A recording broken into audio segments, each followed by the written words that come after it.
Well, hi, welcome to the first in the series of Simply Simple. Um, Many of you may know, or maybe not many of you may know, that I spent 5 years in the Philippines. I'm married to a Filipina. I went there in 2010 and left in 2015. So some of the simplest things in life I really learned in this Philippines. Uh, I was really surprised to see all the different things that there were to understand in a different type of a place and a different style of living. So the Philippines taught me a lot. And one of the things I'd like to address today is something that we're having a lot of problems with here in the United States. Um, and that is the shootings that we're having in schools. And in the Philippines, they have a very simple solution, and I thought I would put it out onto YouTube, and maybe people would see this and they would understand that there is a simple solution, and they use it in the Philippines. And so a lot of what I'm going to tell you throughout this series has a lot to do with the way that they handle things there.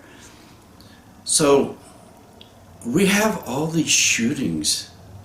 It's just incredible, you know. I mean, in the 5 years that I lived in the Philippines, we never had one incident.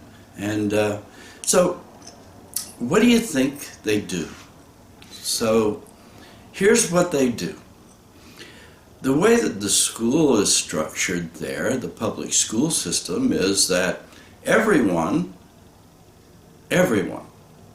has to have an ID. That makes good sense, I think. So, and we're talking about a photo ID, all right?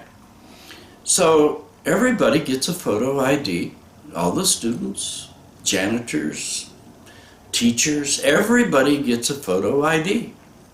And guess what?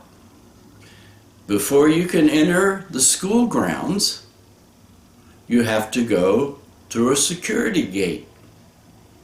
And at that security gate is a security guard. Very simple, right? So the thing is that without that ID, you can't get into the school grounds. So just try to imagine how simple this really is, because what happens is before you enter school and you change grades or whatever, you get a new ID.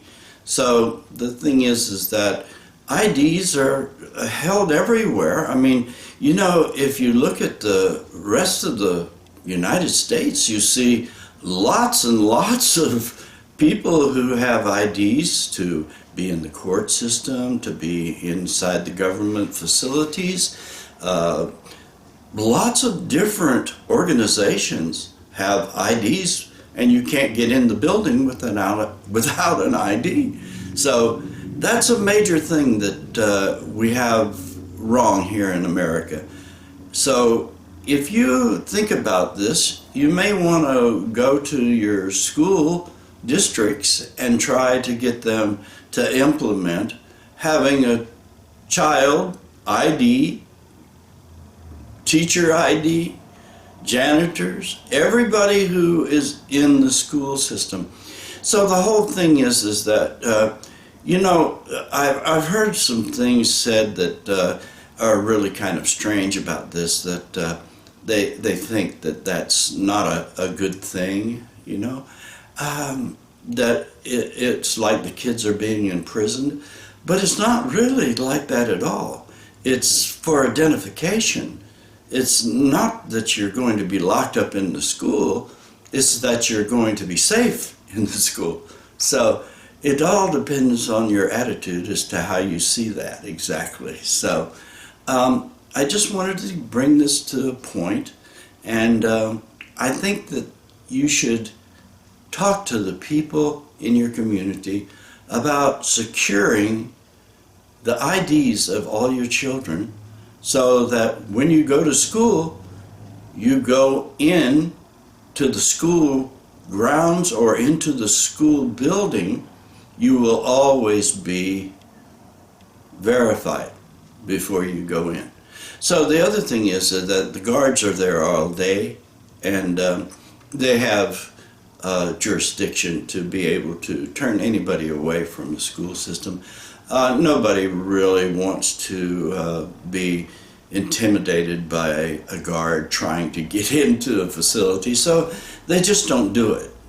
So it's trying to get this to we can get the protection for the children that we need here in America.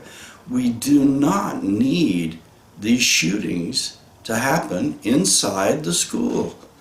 And it's a very simple system, and that's why my first series, Simply Simple, Stopping Shootings in the Schools. So until next time.